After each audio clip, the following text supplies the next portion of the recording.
ಅರುಣ್ ಯೋಗಿರಾಜ್ ಅವರು ಹಾಗೆ ಗಣೇಶ್ ಭಟ್ ಅವರು ಇಬ್ರು ಕೂಡ ನಮ್ಮ ಜೊತೆಯಲ್ಲಿದ್ದಾರೆ.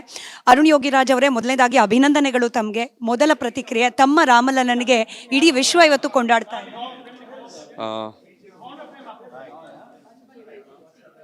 ಈ ಒಂದು ಸಮಯದಲ್ಲಿ ಧನ್ಯವಾದ ಹೇಳಕ್ಕೆ ಇಷ್ಟಪಡ್ತೀನಿ. ಈ ಒಂದು ಅವಕಾಶ ಕೊಟ್ಟ ನನಗೆ ಶ್ರೀರಾಮ ಜನ್ಮಭೂಮಿ ಟ್ರಸ್ಟ್ ಮತ್ತು ಈ ಅಯೋಧ್ಯೆಯಲ್ಲಿ ಈ ಒಂದು 7 ತಿಂಗಳ ಸಮಯ ಕಳೆದಿದ್ದು ನನ್ನ ಜೀವನದ ಒಂದು ಅತಿ ಸುಂದರವಾದ ಸಮಯ ಅಂತ ಹೇಳ್ಬೋದು. ರಾಮಲಲ್ಲ ಮೂರ್ತಿ ನಮ್ಮ ದೇಶದ ಪ್ರತಿಯೊಬ್ಬರು ಜನತೆಗೂ ಒಂದು ಮನಸ್ಸಿನಲ್ಲಿ ಕೂರ್ತಾ ಇದೆ, ಎಲ್ಲರೂ ಖುಷಿ ಪಡ್ತಾ ಇದ್ದಾರೆ. ಸೊ ಇದು ನಂದು ಸೆಲೆಕ್ಟ್ ಆಯಿತು ಅನ್ನೋದಕ್ಕಿಂತ ಜನಕ್ಕೆ ಖುಷಿ ಆಗ್ತಿದೆಯಲ್ಲ, ಅದು ನನಗೆ ಭಾಳ ಖುಷಿ ಆಗ್ತಾ ಇದೆ. ಕನ್ನಡದ ರಾಮ, ಕರ್ನಾಟಕದ ರಾಮ, ಹಾಗೆ ಅರುಣ್ ಯೋಗಿರಾಜ್ ಅವರ ಕೈಯಲ್ಲಿ ಅರಳಿದ ರಾಮ ಅಂತ ಹೇಳಿ ಎಲ್ಲರೂ ಕೂಡ ಕರ್ನಾಟಕದವರು ವಿಶೇಷವಾಗಿ ಬಹಳ ಹೆಮ್ಮೆ ಪಡ್ತಿದ್ದಾರೆ. ನೋಡಿ, ನಮ್ಮ ಕರ್ನಾಟಕದ್ದು ಹನುಮಂತನ ನಾಡು, ಹನುಮಂತರು ರಾಮರ ಸೇವಕರು. ಸೊ ನಮ್ಮ ಸೇವೆ ಅವರು ಬಯಸಿದ್ರು.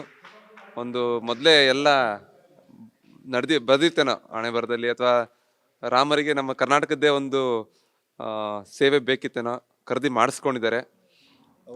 ಆತ್ಮೀಯತೆ ಮತ್ತೆ ಪುನಃ ಭಾರತಕ್ಕೆ ಮತ್ತೆ ಪುನಃ ರಾಮ ಹನುಮರು ಒಂದಾಗಿದ್ದಾರೆ. ನಮ್ಮ ಅಯೋಧ್ಯೆಯಲ್ಲಿ ನೀವು ನೋಡ್ಬೋದು, ಅವತ್ತು ಅಲಂಕಾರಗಳು ಸಹ ಪೂರ್ತಿ ನಮ್ಮ ಕರ್ನಾಟಕದ ಧ್ವಜದ ರೀತಿನೇ ಇತ್ತು. ನನ್ನ ರಾತ್ರಿ ಎಲ್ಲ ಅದನ್ನೇ ಫೋಟೋ ತಗೊಂಡು ಮಾತಾಡ್ತಿದ್ವಿ ಉಡುಪಿ ಸ್ವಾಮೀಜಿ ಅವ್ರ ಜೊತೆ, ನೋಡಿ ನಮ್ಮ ಕರ್ನಾಟಕದ ರೀತಿನೇ ಇದೆ ಅಂತ. ಬಟ್ ಎಲ್ಲ ರಾಜ್ಯದವರು ಅವರವರ ಕೊಡುಗೆ ಕೊಟ್ಟಿದ್ದಾರೆ. ನಮಗೆ ಈ ಸೇವೆ ಬಯಸಿ ನಮ್ಮ ಕೈಲಿ ಮಾಡಿಸ್ಕೊಂಡಿದ್ದಾರೆ. ಬಹಳ ಖುಷಿ ಆಗ್ತಿದೆ. ಪೇಜಾವರ ಶ್ರೀಗಳಂತೂ ಬಹಳ ಬಹಳ ಹೆಮ್ಮೆ ಪಡ್ತಾ ಇದ್ರು. ನಮ್ಮ ಯೋಗಿರಾಜ್ ಅವರು, ನಮ್ಮ GL ಭಟ್ ಅವರು ನಮ್ಮವರು ಅಂತ ಹೇಳಿ ಬಹಳ ಹೆಮ್ಮೆ ಪಡ್ತಾ ಇದ್ರು ಪೇಜಾವರ ಶ್ರೀಗಳು. ಅದರಲ್ಲೂ ಅದ್ಭುತವಾದ ಆ ರಾಮಲಲ್ಲ, 5 ವರ್ಷದ ಮುಗ್ಧತೆ ಜೊತೆಗೆ ದೈವಿ ಕಳೆ, ಇದ್ರ ಬಗ್ಗೆ ಬಹಳ ಹೆಮ್ಮೆ ಪಡ್ತಾ ಇದ್ರು ಪೇಜಾವರ ಶ್ರೀಗಳು ಕೂಡ. ನೋಡಿ, ಅದು ನಮಗೆ 140 ಕೋಟಿ ಜನಕ್ಕೆ ಒಂದು ಸಮಯ ಬಂದಿತ್ತು ಈಗ. ಯಾಕಂದ್ರೆ ಇದರಿಂದ ಬಹಳಷ್ಟು ಕತೆ ಇದೆ, ನಮ್ಮೆಲ್ಲರಿಗೂ ಗೊತ್ತು. ಈ ಒಂದು ಅಂತೀವಿ ದೇಶ ಜನತೆ ಇಷ್ಟೊಂದು ನಿರೀಕ್ಷೆ ಇರಬೇಕಾದ್ರೆ ನಾವು ನಿರೀಕ್ಷೆಗೆ ತಕ್ಕಂತೆ ಕೆಲಸ ಮಾಡಬೇಕಾಗಿರುತ್ತೆ.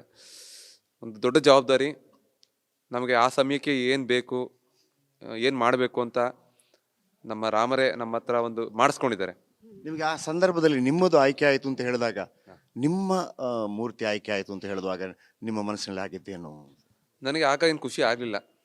ಮೂರ್ತಿ ಸೆಲೆಕ್ಟ್ ಆಯಿತು ಅಂದ ಕೂಡಲೇ ಏನು ಖುಷಿ ಆಗಲಿಲ್ಲ. ಯಾಕಂದರೆ ಸೆಲೆಕ್ಟ್ ಆದಮೇಲೆ ನೆಕ್ಸ್ಟ್ ನಮಗೆ ಅದು ನೀಟಿಗೆ ಹೋಗಿ ಒಳಗೆ ಕೂರಬೇಕಾಗಿರುತ್ತೆ, ಏನೂ ಡ್ಯಾಮೇಜ್ಗಳಾಗಿದೆ. ಅದಕ್ಕೆ ನಾನು ಯಾರ ಕೈಗೂ ಸಿಗ್ತಿರಲಿಲ್ಲ. ನಾನು ಇಂಟೆನ್ಷನ್ಲಿ, ಕಾರಣ ಇನ್ನೂ ಕರ್ತವ್ಯ ಮುಗ್ದಿಲ್ಲ ನಮ್ಮದು. ನನಗೆ ಇವತ್ತು ದೇಶ ಜನತೆ ಎಲ್ಲ ಇಷ್ಟಪಡ್ತಾ ಇರಲ್ಲ, ಈಗ ಖುಷಿ ಆಗ್ತಾ ಇದೆ. ನಾನು ಸೆಲೆಕ್ಟ್ ಆಗ್ತು ಅಂದ್ಕೊಳ್ಳಿ ನನಗೆ ಅಷ್ಟು ಖುಷಿ. ಇವತ್ತು ಲಕ್ಷಾಂತರ ಮಂದಿ ಅದನ್ನ ವೀಕ್ಷಣೆ ಮಾಡ್ತಾ ಇದ್ದಾರೆ, ಅಂದ್ರೆ ದರ್ಶನ ಪಡೀತಾ ಇದ್ದಾರೆ. ಕರ್ನಾಟಕದ ಜನತೆಗೆ ಏನು ಹೇಳೋದಕ್ಕೆ ಇಷ್ಟಪಡ್ತೀರಿ? ನೋಡಿ, ನಮ್ಮ ಕರ್ನಾಟಕ ನಾಡು ಕಲೆಗಳ ಬೀಡು. ನಿಮಗೆ ಕರ್ನಾಟಕದಲ್ಲಿ ಇದ್ರೇ ನಿಮಗೆ ಒಂದು ಕಲೆಯ ಬಗ್ಗೆ ಒಂದು ಮಾಹಿತಿ ತಿರುಗ್ತಾ ಹೋಗುತ್ತೆ. ನಮ್ಮ ಸುತ್ತಮುತ್ತ ಅಂಥ ಸುಂದರವಾದ ದೇವಸ್ಥಾನಗಳಿದೆ. ಅದರಲ್ಲಿ ಸಮಯ ಕಳೆದ್ರೆ ನಾವಿನ್ನೂ ತುಂಬ ಸಣ್ಣ ಕಲಾವಿದರು ಅಂತ ನಮಗೇನೆ ಒಂದು ಭಾವ ಬರುತ್ತೆ. ಸೊ ಕಲಿಯೋದಕ್ಕೆ ಬಹಳ ದೊಡ್ಡ ಜಾಗ, ತುಂಬ ಪ್ರಶಾಂತವಾದ ಊರು. ಜೊತೆಗೆ ನಮ್ಮ ಒಂದು ಸುತ್ತಮುತ್ತಲಿನ ಜನರು ಸಹ ಒಂದು ತಾಳ್ಮೆಯ ಒಂದು ಮನೋಭಾವ ಇರೋದ್ರಿಂದ ನಮಗೆ ಈ ಒಂದು ಕೆಲಸ ಮಾಡಬೇಕಾದ್ರೆ ತಾಳ್ಮೆ ಬಹಳ ಮುಖ್ಯ. ಸೊ ನಮ್ಮ ರಾಜ್ಯದ ಪಾತ್ರನೂ ಬಹಳ ಇದೆ ಅಂತ ಹೇಳ್ತೀನಿ.